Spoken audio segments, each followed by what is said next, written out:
Chairman साहिबा, मैं शुरुआत में अपनी तरफ से ताज़ियत पेश करना चाहूँगा उन 26 लोगों को जिनका नाम पूछकर और मुसलमान नहीं होने के नाते पर उनको गोली मारकर कत्ल कर दिया गया।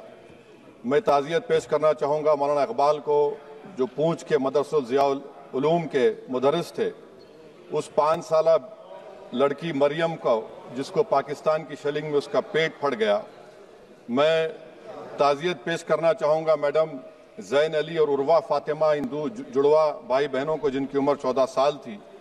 लांस नायक दिनेश कुमार को, BSF के सब इंस्पेक्टर मोहम्मद इम्तियाज़ को।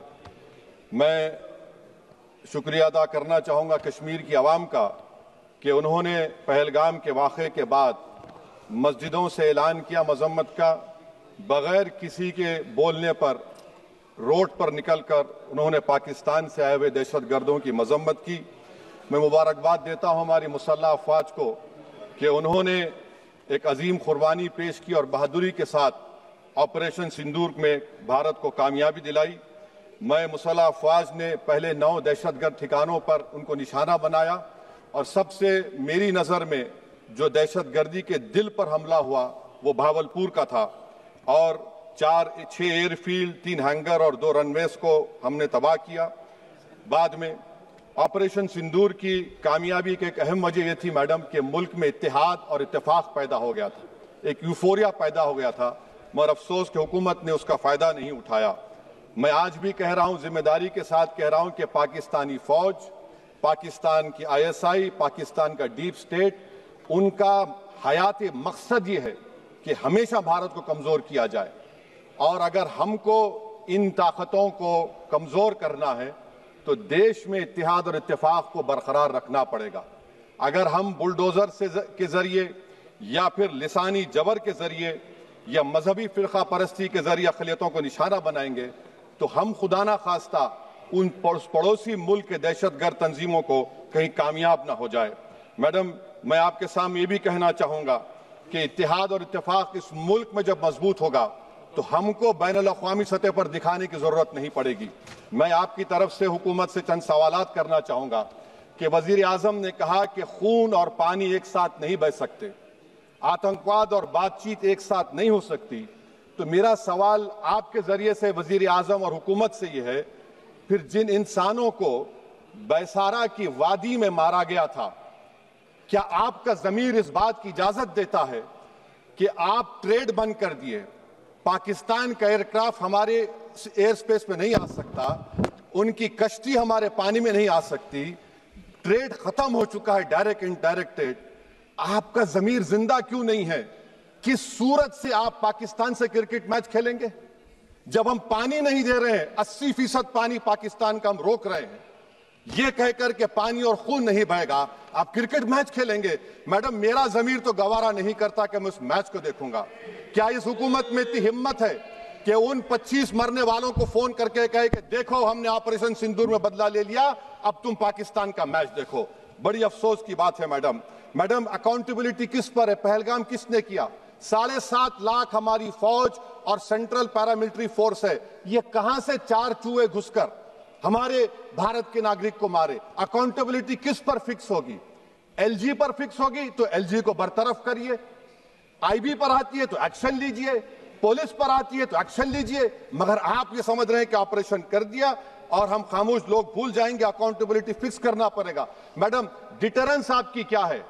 आपने सर्जिकल स्ट्राइक किया, आपने बालाकोट किया, फिर ये पहलगाम हुआ, तो आपकी डिटरेंस की पॉलिसी नाकाम साबित हुई, कश्मीर की पॉलिसी नाकाम साबित हुई, 370 हटा दिया आपने एक रियासत को UT बना दिया और उसके बावजूद भी दहशतगर्द वहां पर पहुंच गए। तो और अफसोस मुझे इस बात का होता है मैडम कि पाकिस्तान को हम जानते हैं, पाकिस्तान और इजराइल इस पूरी दुनिया में एक फेल्ड स्टेट है और पाकिस्तान के आर्मी चीफ को, जिससे हमारे स्ट्रेटेजिक रिलेशनशिप है, जिसको अपना दोस्त कहते हैं, उस देश का प्रेसिडेंट उस शख्स को बुलाकर खाना खिलाता है अपने साथ जिसके भाषण से हमारे लोग मारे गए थे। तो क्या आपकी खारजा पॉलिसी कामयाब हुई? आप देख लीजिए। अच्छा, हमारे देश में एक ऐसी तंजीम है जिसका वजूद नफरत की बुनियाद पर और मजहबी अज़वियत को फैलाने के लिए बनाया गया। उनको तकलीफ है सेकुलरिज्म से, सोशलिज्म से, मगर हमारे संविधान के प्रियम्बल में लफ्ज सॉवरेन है। सॉवरेन का मतलब यह है कि हम खुद मुख्तार हैं, हम हाकिम आला हैं, हम अपने मुल्क के मुकद्दर का फैसला करेंगे। एक गोरा व्हाइट हाउस में बैठकर भारत की सीज फायर का ऐलान करेगा, यह आपका नेशनलिज्म है। अफसोस होता है मुझे सर। मैडम मैं आपसे पूछना चाह रहा हूं कि अगर एक चचा सैम ऐलान कर रहे हैं तो हमारी फौज पर क्या असर पड़ा होगा, हमारे उन पायलटों पर क्या असर पड़ेगा जो नहीं मालूम कितनी ऊपर आसमानों पर भारत की हिफाजत कर रहे हैं।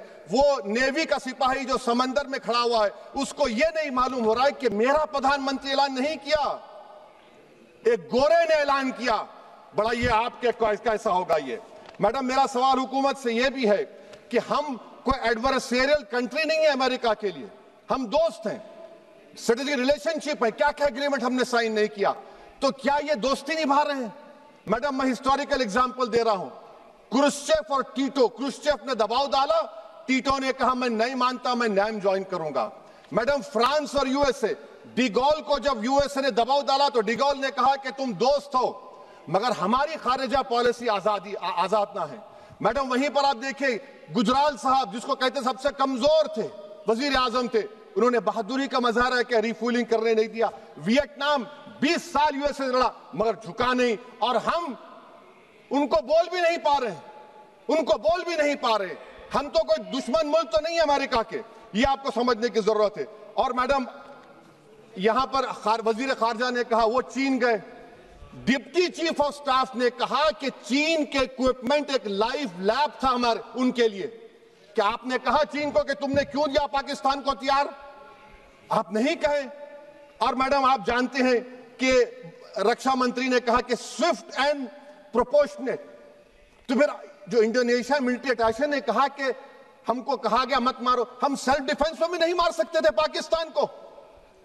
और अगर आप ट्रंप के बयान को गलत कह रहे हैं कि 5 एयरक्राफ्ट नहीं गिरे, मैं यकीन करता हूं आपकी बात का, आप हमारे पायलट्स को कमेंट करिए ना, हमारे पायलट्स को कमेंट करिए कि हम अपने पायलट्स की तारीफ करते हैं, आप वो भी नहीं करना चाहते। मैं हुकूमत से जानना चाहता हूं मैडम कि क्या फ्रांस ने हमको सोर्स कोड नहीं दिया जिसकी वजह से हमारे एयरक्राफ्ट को क्या नुकसान हुआ? अब मुस्तकबिल में आप हथियार खरीदेंगे तो क्या आप सोर्स कोड हासिल करेंगे? और मैडम मैं आपको बताना चाह रहा हूं, मेरे सवाल का जवाब हुकूमत दे, हमारे पास सैंक्शन जो स्क्वाड्रन है 42 है, 60 साल के बाद सिर्फ 29 काम कर रहे हैं। पाकिस्तान के पास 25 हैं, चीन के पास 50 से ज्यादा हैं। 11 साल से आप सरकार में हैं, सबमरीन नहीं है, थर्ड एयरक्राफ्ट कैरियर कहां पर है आप बताइए। और मैडम FATF में लाना पड़ेगा आपको। अगर आप विश्व गुरु हैं तो हम आपको चैलेंज कर रहे हैं, आप G7 के कंट्रीज को, GCC को और चचा सैम को राजी कराइए कि पाकिस्तान को, मैडम खत्म कर रहा हूं, FATF में दोबारा लाया जाए। मैडम ऑल पार्टी मीटिंग हुई, देखिए कितना कॉन्ट्रडिक्शन है केंद्र सरकार में और स्टेट सरकार में। ऑल पार्टी मीटिंग में मैं था, केंद्र सरकार ने कहा कि नहीं, बैसारन मिडोस पर तो कोई जा ही नहीं सकता, जून से पहले इजाजत लेना पड़ेगा। बाद में हमको मालूम हुआ कि साल भर खुला रहता मिडोस सिवाय बारिश और स्नो के।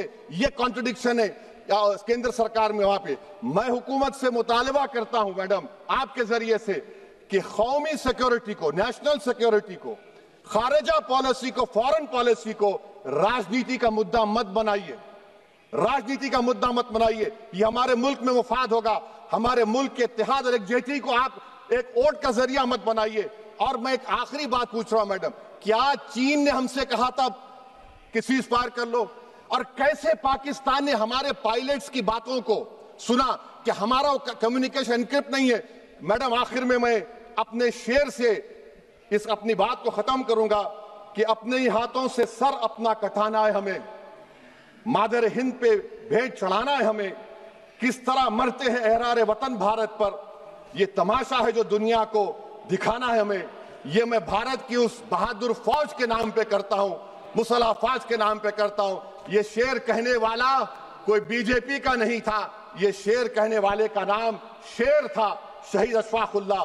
मैं फिर से हुकूमत से कह रहा हूं, पाकिस्तान टेररिज्म करेगा, आप तैयार हो जाइए। आप चीन से मोहब्बत, कितना इम्बैलेंस हुआ ट्रेड का, कितना इम्बैलेंस हो रहा है चीन से। अच्छा, जब गलवान हुआ उस वक्त भी ट्रंप ने कहा था कि मैं बात करूंगा, हमने कहा नहीं बात करेंगे, जरूरत नहीं है। आज ट्रंप हमारे से पहले बोलता है इज्जत नफ्स भी कोई चीज होती है, इख्तिदार में कोई यहां रहेगा कोई वहां रहेगा, मगर इख्तिदार में इकबाल होना चाहिए। बदबख्ती की बात यह है कि आपने इकबाल को खो दिया। बहुत बहुत शुक्रिया। माननीय सदस्य श्री के फ्रांसिस जॉर्ज जी।